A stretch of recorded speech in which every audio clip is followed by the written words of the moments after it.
Good morning student. तो आज अब बात करते हैं exercise 4.4 introduction part and exercise की। ठीक है, तो देखो यहाँ पर तो फर्स्ट हेडिंग है हमारे पास इस चैप्टर इस एक्सरसाइज की, वो है adjoint of a matrix. Adjoint of A matrix. अगर हमारे पास कोई भी अगर मैट्रिक्स है, उस मैट्रिक्स का हम एडजॉइंट कैसे फाइंड आउट करते हैं। तो ध्यान रखना, जब भी हम एडजॉइंट की बात करते हैं तो मैट्रिक्स हमेशा स्क्वायर मैट्रिक्स होना चाहिए। ठीक है, अब हमारे पास या तो हमारे पास क्या होगा, सेकेंड ऑर्डर का स्क्वायर मैट्रिक्स होगा, या फिर हमारे पास क्या होगा, थर्ड ऑर्डर का स्क्वायर मैट्रिक्स होगा। ठीक है, हाँ। तो देखो सबसे पहले मैं यहाँ पर सेकेंड ऑर्डर का मैं स्क्वायर मैट्रिक्स की बात करता हूँ। क्या होता है, A11, A12, A21 and A22। ये हमारे पास सेकेंड ऑर्डर का स्क्वायर मैट्रिक्स है। एडजॉइंट के पहले हम एडजॉइंट के सिंबल की बात कर लेते हैं। अगर हमारे पास स्क्वायर मैट्रिक्स ए है तो उसके एडजॉइंट का सिंबल क्या होगा, एडजॉइंट ए। अगर स्क्वायर मैट्रिक्स बी है तो क्या होगा, एडजॉइंट बी। कैसे निकालते हैं, देखो जब भी हम एडजॉइंट निकालते हैं, जो भी एलिमेंट लिखा हुआ है उस एलिमेंट के करस्पॉन्डिंग कोफैक्टर फाइंड आउट कर। क्या फाइंड आउट करना, कोफैक्टर।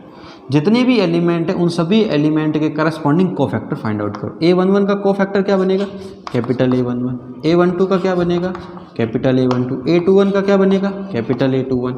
A22 का क्या बनेगा, कैपिटल A22। तो देखो कोफैक्टर मैट्रिक्स बना, इसका हम क्या ले लेंगे, ट्रांसपोज।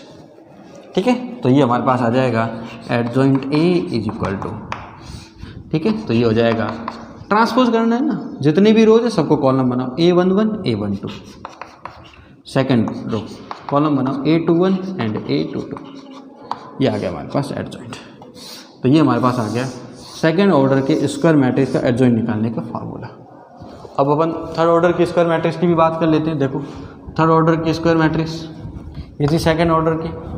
देखो सपोज मेरे पास अगर मैट्रिक्स ए है तो थर्ड ऑर्डर का जनरल मैट्रिक्स लिख लेता हूँ मैं यहाँ पर, A11, A12 and A13, A21, A22 and A23, A31, A32 and A3।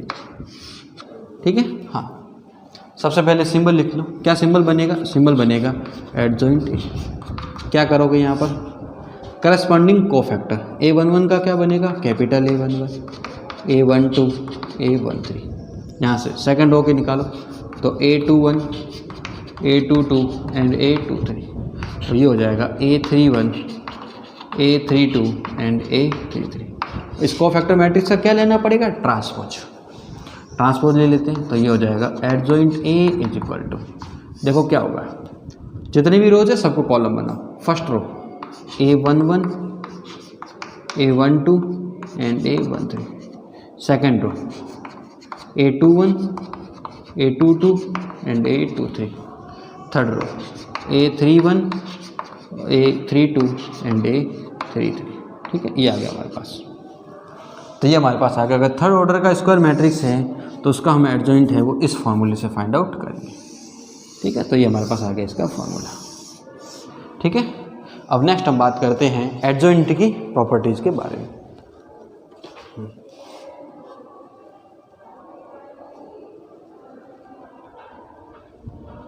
हाँ ठीक है, अब देखो नेक्स्ट हम बात करते हैं एडजॉइंट के प्रॉपर्टीज़ की।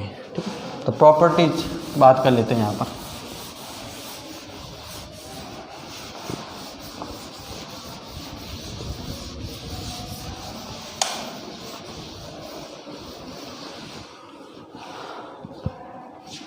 देखो प्रॉपर्टीज इसकी क्या है, प्रॉपर्टीज की बात कर लेते हैं एडजॉइंट ऑफ अ मैट्रिक्स की। जो फर्स्ट प्रॉपर्टीज है, अगर हमारे पास मैट्रिक्स ए गिवन है और उसका मेरे पास एडजॉइंट हमने फाइंड आउट किया। ठीक है, अगर हम किसी भी मैट्रिक्स का उसकी एडजॉइंट से मल्टीप्लाई करते हैं तो रिजल्ट होता है डिटर्मिनेंट ए इंटू आई। अगर इन दोनों को चेंज करें तो ऐसा कर ले तो एडजॉइंट ए इंटू ए। ठीक है, हमने एडजॉइंट को पहले लिखा, मैट्रिक्स को बाद में लिखा, तो भी हमें रिजल्ट क्या मिलेगा, डिटर्मिनेंट ए इंटू आई। ठीक है, हाँ। सेकेंड, दो हमारे पास वर्ड है, एक होता है सिंगुलर मैट्रिक्स, ठीक है, और एक मेरे पास होता है नॉन सिंगुलर मैट्रिक्स।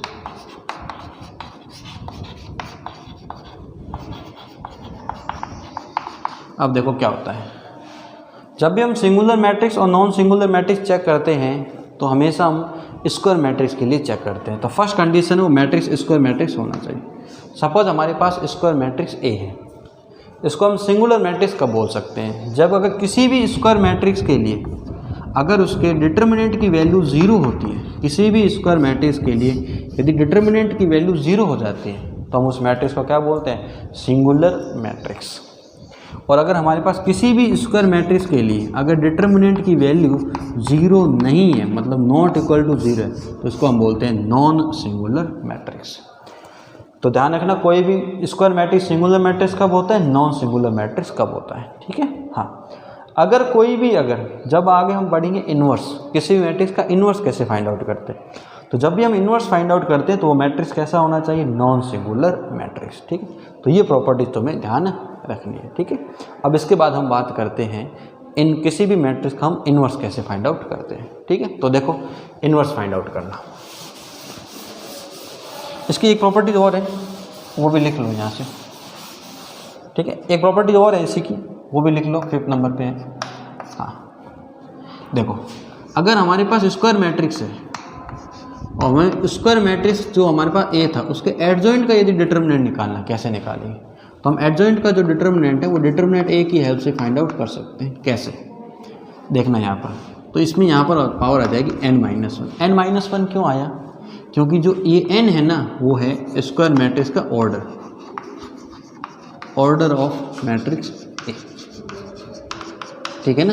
हाँ, मतलब क्या हुआ, सपोज अगर मेरे पास जो स्क्वायर मैट्रिक्स ए है वो 3x3 ऑर्डर का है, तो स्क्वायर मैट्रिक्स का ही लेंगे ना, तो इसका मतलब यहाँ से n की वैल्यू कितनी आ गई, 3। अगर मेरे से आपसे पूछ लिया एडजॉइंट ए का डिटर्मिनेंट फाइंड आउट कीजिए, तो आप क्या करोगे, यहाँ पर डिटर्मिनेंट ए की पावर n-1, मतलब क्या हो जाएगा, डिटर्मिनेंट का क्या करना पड़ेगा, स्क्वायर, ठीक है।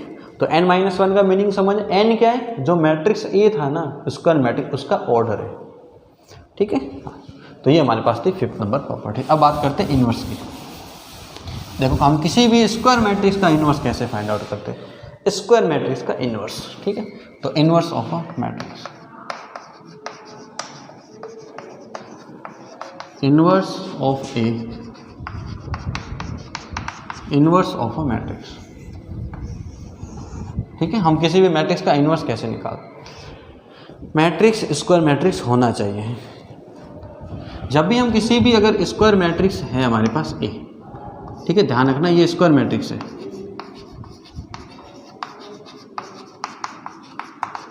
जब भी हम किसी भी मैट्रिक्स का स्क्वायर मैट्रिक्स का इन्वर्स फाइंड आउट करते हैं तो मैट्रिक्स, ध्यान रखना, नॉन सिंगुलर मैट्रिक्स होना चाहिए। कैसा मैट्रिक्स होना चाहिए, वो नॉन सिंगुलर मैट्रिक्स,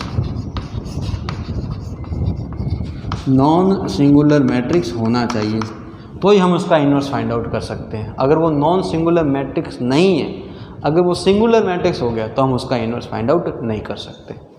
देखो अभी देखो, जो हमारे पास अगर हमारे पास कोई भी मैट्रिक्स ए है तो उसका जो इन्वर्स होता है मैट्रिक्स ए का वो होता है ए इन्वर्स, ठीक है। ये इसका सिंबल है, अगर मैट्रिक्स ए है ना तो इसका सिंबल होगा ए इन्वर्स। और इसका निकालने का जो फॉर्मूला होता है वो होता है adjoint A upon determinant A, और साथ में कंडीशन क्या है, determinant A is not equal to 0। Determinant A is not equal to 0 का मीनिंग क्या हुआ, नॉन सिंगुलर मैट्रिक्स, ठीक है। तो ये हमारे पास इन्वर्स निकालने का फॉर्मूला है। देखो कैसे आया ये, उसको यहाँ पर देखो मैं प्रूव करता हूँ। देखो हमने अभी एक प्रॉपर्टी पढ़ी थी, A into adjoint A is equal to determinant A into I, ठीक है। अब मैंने क्या किया, इस इक्वेशन को डिटर्मिनेंट ए से डिवाइड कर दिया। डिटर्मिनेंट ए से डिवाइड करो मैं पूरी इक्वेशन को, तो A into adjoint A upon determinant A, इधर भी determinant A into I upon determinant A. इस पूरी इक्वेशन को मैंने डिटर्मिनेंट ए से डिवाइड कर लिया, ठीक है। तो ये देखो ये से क्या हो गया, कैंसिल, और इसको मैं रीअरेंजमेंट करके लिख रहा हूँ। देखना यहाँ पर ये मेरे पास है A into adjoint A upon determinant A is equal to I, ठीक है। तो देखो यहाँ पर मैंने इसको ऐसे लिखा, ए इंटू एडजॉइंट ए और एडजॉइंट ए के अपॉन में मैंने क्या लिख लिया यहाँ पर, वो लिखा डिटर्मिनेंट ए, और ये हो गया इज इक्वल टू आई। ये एडजॉइंट ए, जो एडजॉइंट ए मिला ये एक मैट्रिक्स है और डिटर्मिनेंट ए है, मतलब कोई रियल वैल्यू होगी, ठीक है। जब डिटर्मिनेंट को हम रियल वैल्यू से डिवाइड करेंगे, सॉरी जब हम मैट्रिक्स को रियल वैल्यू से डिवाइड करेंगे तो मैट्रिक्स ही रहेगा, इसका मतलब ये भी मैट्रिक्स है और ये भी मैट्रिक्स है। दो मैट्रिक्स का प्रोडक्ट क्या है, आई। अगर दो मैट्रिक्स का प्रोडक्ट आई है, इसका मतलब अगर ये मैट्रिक्स ए है तो ये क्या होना चाहिए, ए इनवर्स, क्योंकि तभी तो रिजल्ट आई आता है। टू मैट्रिक्स का रिजल्ट आई कब होता है, जब मैट्रिक्स है वो एक दूसरे के क्या होते हैं, इनवर्स होते हैं। अगर इसका मतलब अगर ये मैट्रिक्स ए है, गिवन है, तो इसको क्या बनना पड़ेगा, ए इनवर्स। तो देखो ए इनवर्स का जो फॉर्मूला मिला वो क्या मिला है, एडजॉइंट ए अपॉन डिटर्मिनेंट ए। तो एडजॉइंट ए अपॉन डिटर्मिनेंट ए। ध्यान रखना किसी भी स्क्वायर मैट्रिक्स का हम यहाँ पर इनवर्स कैसे निकालेंगे, तो वो मैट्रिक्स कैसा होना चाहिए, नॉन सिंगुलर मैट्रिक्स, मतलब उस मैट्रिक्स का डिटर्मिनेंट क्या होना चाहिए, जीरो नहीं होना चाहिए, तो हम निकाल सकते हैं, ठीक है। आपको इनवर्स के अंदर एक प्रॉपर्टी ध्यान रखनी है, मोस्ट इंपॉर्टेंट प्रॉपर्टी है, यदि हमारे पास टू मैट्रिक्स का प्रोडक्ट है और उसका मुझे इनवर्स निकालना है तो ध्यान रखना फॉर्मूला ये होगा, B inverse into A inverse. याद आया, ट्रांसपोज के अंदर प्रॉपर्टी मिलती जुलती। तो अगर टू मैट्रिक्स का प्रोडक्ट है, अगर उसका मुझे इनवर्स निकालना है तो ध्यान रखना इनवर्स पीछे से निकालना स्टार्ट करें, B inverse into A inverse, ठीक है। हाँ, अब मैं यहाँ पर लेता हूँ एग्जाम्पल, ठीक है। तो एग्जाम्पल के अंदर मैं डायरेक्ट इनवर्स का ही लेता हूँ, ठीक है, इनवर्स का ही लेगा। इनवर्स के अंदर ध्यान रखना, आपको जब भी अगर इनवर्स फाइंड आउट करना हो तो आप सबसे पहले चेक करना उसके डिटर्मिनेंट की वैल्यू जीरो तो नहीं है। अगर डिटर्मिनेंट की value not equal to zero है तो हम उसका इनवर्स इस फॉर्मूले की हेल्प से फाइंड आउट करेंगे। अगर डिटर्मिनेंट की वैल्यू जीरो हो गई तो क्या करेंगे, तो उसका इनवर्स एग्जिस्ट नहीं करेगा, ठीक है। तो अब देखो यहाँ पर, तो अब हम यहाँ पर एग्जाम्पल कर लेते हैं एक दो।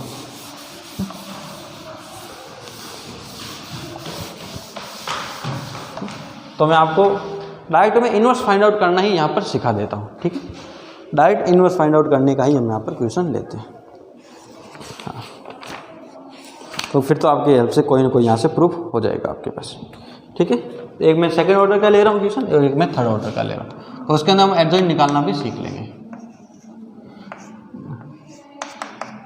देखो जो मैट्रिक्स ए गिवन है यहाँ पर वो है 2, 3, 1 एंड -4, ठीक है। तो हम यहाँ पर इसका एडजॉइंट भी फाइंड आउट कर लेते हैं और इसका हम इनवर्स भी फाइंड आउट कर लेते हैं, ठीक है। ये दोनों हमें यहाँ पर फाइंड आउट करने हैं, एडजॉइंट भी करना है, इनवर्स भी करना है, ठीक है। हाँ, देखो सबसे पहले एडजॉइंट कैसे निकालेंगे इसका। एडजॉइंट निकालने के लिए सबसे पहले कोफैक्टर फाइंड आउट करने पड़ेंगे सबके, तो कोफैक्टर फाइंड आउट करेंगे। देखो A1 एलिमेंट का क्या कोफैक्टर क्या बनेगा, A11, A12 एलिमेंट का क्या बनेगा, A12 और A21, और क्या होगा A22। कोफैक्टर हमेशा माइनर की हेल्प से निकालते हैं। क्या करते हैं, माइनर निकाल सकते थे, पहले सिंबल लगा लेते हैं। 1 and 1 कितना हुआ 2, मतलब प्लस। 1 and 2 कितना हुआ 3, odd number, minus. 2 1 3 odd number, 2 and 2 4 plus. Cofactor सबको निकालना आता है ना, माइनर की हेल्प से निकाल देते और साथ में सिंबल लगा, मैंने सिंबल लगा लिया। अब आपको माइनर निकालना। देखो A11, इस एलिमेंट से पास होने वाली row delete, column delete, remaining element कौन है, -4। तो -4 का डिटर्मिनेंट क्या होगा, -4 ही होगा, मॉडुलस नहीं है, ध्यान रखना। तो ये आ गया -4। A12 इस एलिमेंट के लिए कितना है 1, ये आ गया 1। 2 1 एलिमेंट के लिए देखो रो एंड कॉलम डिलीट कितना है 3, ये आ गया 3। A22 एलिमेंट के लिए 2 एलिमेंट कितना आएगा 2, ये आ गया 2। तो ये सारी वैल्यू आ गई हमारे पास, ठीक है। हाँ, इनवर्स निकालने के लिए मुझे डिटर्मिनेंट की भी तो जरूरत पड़ेगी ना, तो मैं यहाँ पर डिटर्मिनेंट भी निकाल देता हूँ। देखो डिटर्मिनेंट ए, देखो डिटर्मिनेंट ए क्या मिलेगा। डिटर्मिनेंट कैसे निकालेंगे, सबसे पहले डायगोनल एलिमेंट का मल्टीप्लाई, 2 का मल्टीप्लाई -4 से, तो 2 का मल्टीप्लाई -4 से माइनस, 3 का मल्टीप्लाई 1 से, तो 1 × 3, तो कितना आएगा देखो -8 -3 कितना आएगा -11। तो डिटर्मिनेंट ए की वैल्यू कितनी आ गई -11। डिटर्मिनेंट की वैल्यू 0 है क्या, नहीं है, मतलब हम इसका इन्वर्स निकाल सकते हैं। अगर डिटर्मिनेंट की वैल्यू 0 आती तो हम बोल देते इन्वर्स एग्जिस्ट नहीं है, लेकिन उसका एडजॉइंट तो हम निकाल सकते हैं, ठीक। चाहे डिटरमिनेंट की वैल्यू 0 हो, चाहे डिटरमिनेंट की वैल्यू 0 नहीं हो, लेकिन एडजॉइंट हम दोनों केस के अंदर फाइंड आउट कर सकते हैं, ठीक है। तो देखो यहाँ पर एडजॉइंट निकाल देता हूँ मैं पहले। एडजॉइंट ए, एडजॉइंट ए कैसे निकालते थे? सबसे पहले आप करस्पॉन्डिंग कोफैक्टर लिखो और उसका ट्रांसपोज, ठीक है। देखो तो मतलब A11 A12, A11 कितना है -4, A12 कितना है -1, A21 कितना है -3, A22 कितना है 2, ये आगे 2। इसका मुझे ट्रांसपोज लेना, ट्रांसपोज ले लो। तो ये हो गया एडजॉइंट ए अपॉन ट्रांसपोज क्या बनेगा, -4 -1 -3 एंड 2।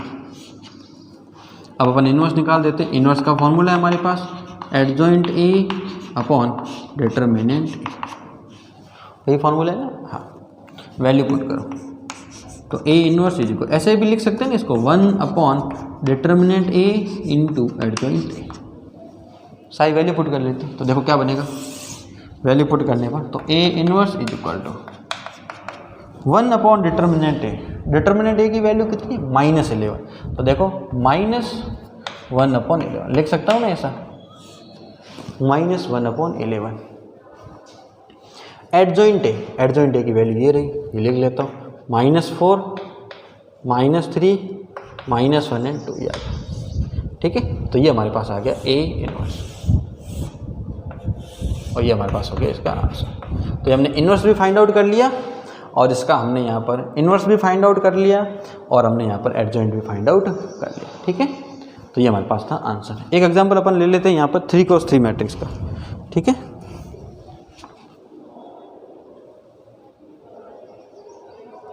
ठीक है, अब एक हम एग्जांपल ले लेते हैं थर्ड ऑर्डर का, अगर मैट्रिक्स है तो, ठीक है। तो हम एडजॉइंट भी निकाल देते हैं उसका, और उसका हम इन्वर्स भी यहाँ पर फाइंड आउट कर लेते हैं, ठीक है। देखो यहाँ पर क्वेश्चन नंबर 2।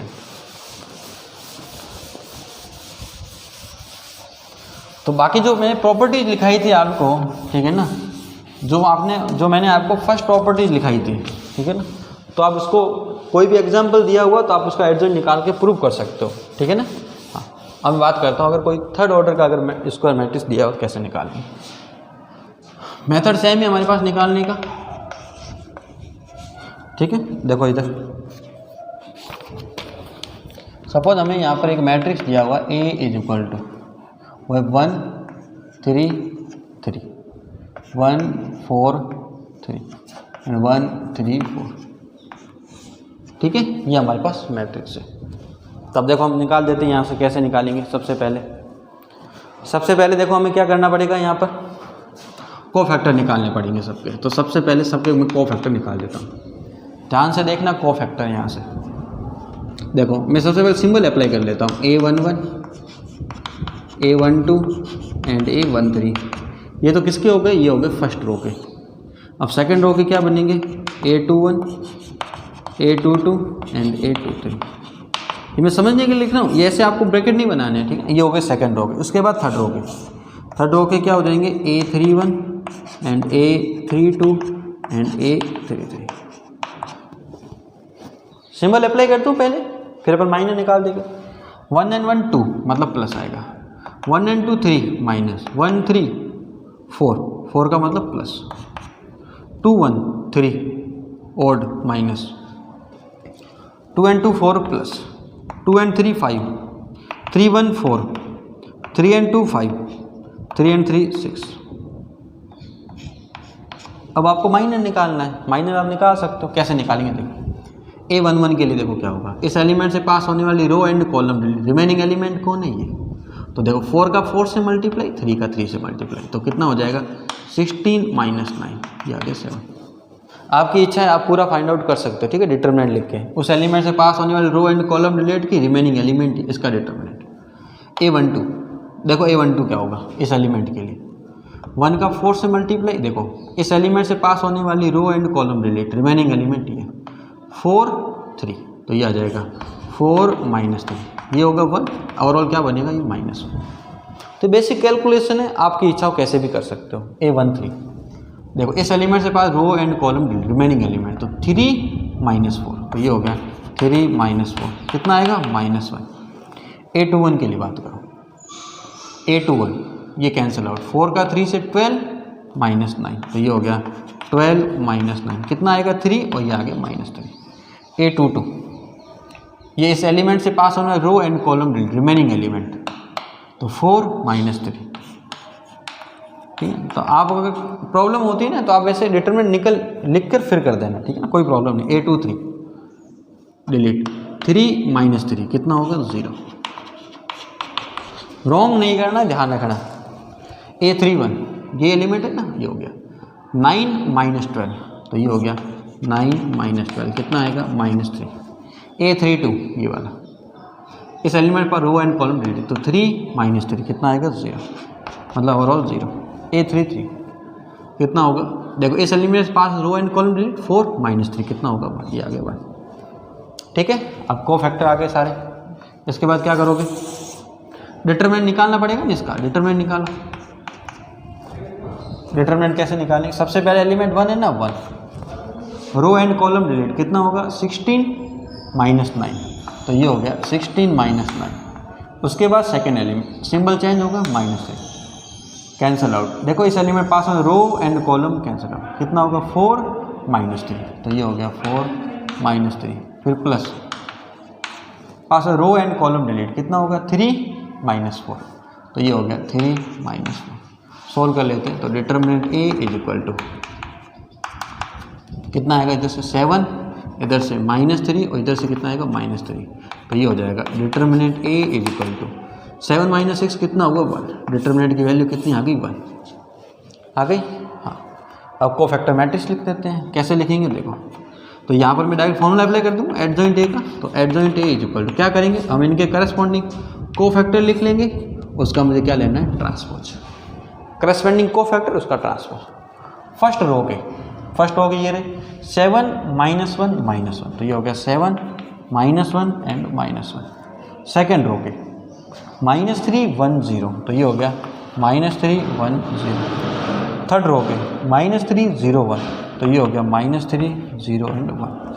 इसका ट्रांसपोज लेना है, इसका ट्रांसपोज ले लो, तो ये हो गया adjoint A is equal to, देखो ट्रांसपोज क्या बनेगा इसका, तो 7 - 1 -1 -3 1 0 -3 0 1, ये आ गया मेरे पास एडजॉइंट।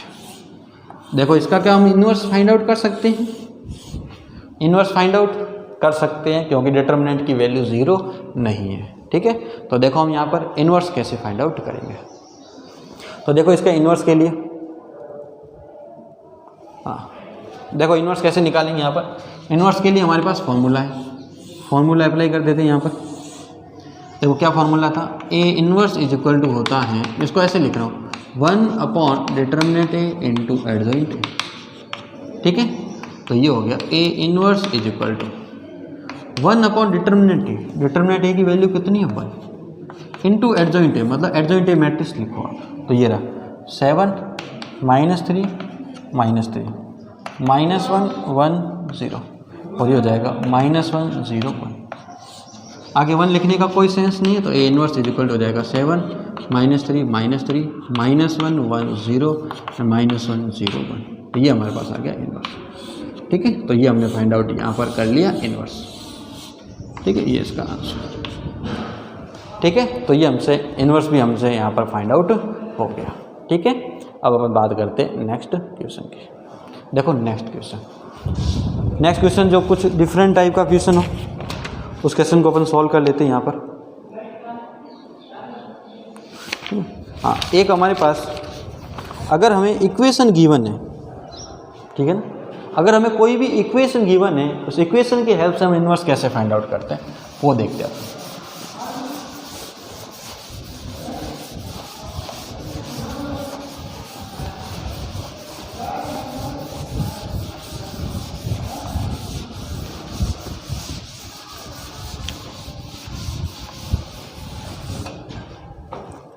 देखो इक्वेशन की हेल्प से हम इन्वर्स कैसे फाइंड आउट करेंगे, तो आप देख लेना एक्सरसाइज का कौन सा क्वेश्चन है, यहाँ मैं लगवा रहा हूँ क्वेश्चन नंबर 3। जैसे लिखा हुआ है A is equal to 3 1 -1 and 2, ठीक है। आपको फर्स्ट तो आपको प्रूव करना है सो दैट, लिखा हुआ ना सो दैट, क्या प्रूव करना है, A² minus 5a plus 7i is equal to capital O। इसके बाद आपको एक फाइंड आउट करना ए इनवर्स। पहले ये प्रूव करना है, उसके बाद आपको इनवर्स फाइंड आउट करना है। जब आपको अगर इक्वेशन गिवन है तो आपको इनवर्स इक्वेशन की हेल्प से फाइंड आउट करना है। क्रॉस मल्टीप्लाई के लिए आप इनवर्स डायरेक्ट फाइंड आउट करके आंसर चेक कर सकते हो, ठीक है ना। हाँ, अब देखो कैसे करेंगे। यहाँ पर सबसे पहले इसको प्रूव कर देते हैं ना, so that A square minus 5a plus 7i is equal to 0। कैसे करेंगे इसको प्रूफ करने के लिए लेफ्ट हैंड साइड लेंगे ये वाली। इसके अंदर किसकी जरूरत है, ए स्क्वायर की। तो आप सबसे पहले ए स्क्वायर फाइंड आउट कर लीजिए।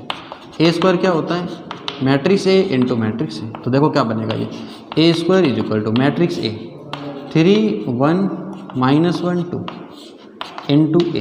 क्या हो जाएगा 3 1 -1 एंड 2। मल्टीप्लाई करना आता होगा सबको। देखो क्या होगा यहाँ पर, 3 का 3 से मल्टीप्लाई 9। यहाँ से देखो रो एंड कॉलम, 3 का 3 से 9, 1 का -1 से -1।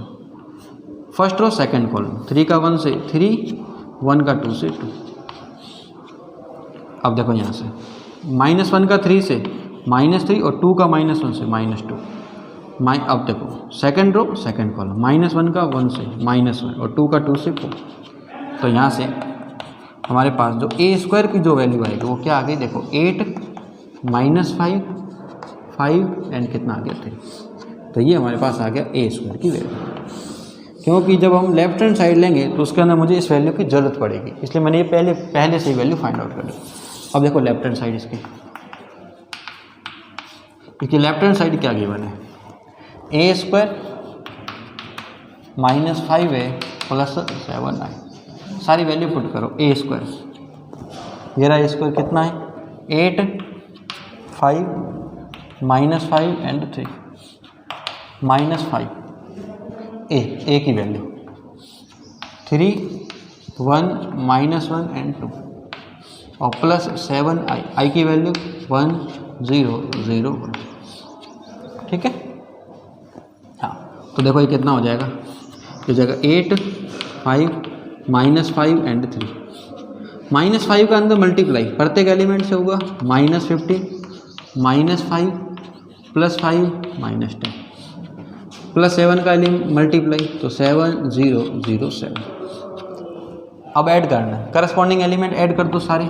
कितना 8 -15 -7 plus 7 0 5 -5 plus 0 0 -5 plus 5 0 plus 0 3 -7 plus 7 0। और जब अगर किसी मैट्रिक्स के अगर सारे एलिमेंट 0 होते हैं तो वो कौन सा होता है, जीरो मैट्रिक्स। और जीरो मैट्रिक्स किसे रिप्रेजेंट करते हैं, कैपिटल ओ से, is equal to right hand side. तो फर्स्ट के अंदर तो हमें ये प्रूफ करना था। अब हम इक्वेशन की हेल्प से इनवर्स कैसे फाइंड आउट करेंगे, अब वो देखना हमें। ठीक है, देखो इसके लिए क्या करेंगे यहाँ पर। हाँ, अब अपन इनवर्स फाइंड आउट करते हैं। यहाँ से इसको मैं इरेज कर रहा हूँ। क्रॉस वेरीफाई के लिए आप ए का इनवर्स निकाल के चेक कर सकते हो। ठीक है ना। हाँ, अब देखो यहाँ पर ए इनवर्स कैसे फाइंड आउट करेंगे। Find A inverse. सबसे पहले जो आपको इक्वेशन गिवन है उस इक्वेशन को लिखो, A square -5a plus 7i is equal to capital O. ठीक है, जो भी आपको इक्वेशन दी हुई है उस इक्वेशन को लिख लो पहले आप। हमें ए इनवर्स फाइंड आउट करना है तो आप क्या करो, इस इक्वेशन के दोनों साइड आप ए इनवर्स का मल्टीप्लाई कर दो। इधर अगर आगे मल्टीप्लाई किया है ना ए इनवर्स का, तो इधर भी ध्यान रखना आगे करना मैट्रिक्स के अंदर। ठीक है, ए इनवर्स का अंदर मल्टीप्लाई करोगे, जब ए इनवर्स का ए स्क्वायर से मल्टीप्लाई होगा तो कितना आएगा, ए की पावर 1 माइनस ए इनवर्स का ए से देखो 5 ए इनवर्स इंटू ए। अब ए इनवर्स का 7i से तो देखो 7 ए इनवर्स इंटू आई। और जब अपन किसी भी मैट्रिक्स का अगर जीरो मैट्रिक्स से मल्टीप्लाई करेंगे तो क्या आएगा, कैपिटल ओ। ठीक है, तो ये हो गया a -5 A inverse into A कितना होता है, आई। और जब अपन ए इनवर्स का आइडेंटिटी मैट्रिक्स से मल्टीप्लाई करेंगे तो ये आएगा A inverse is equal to capital O.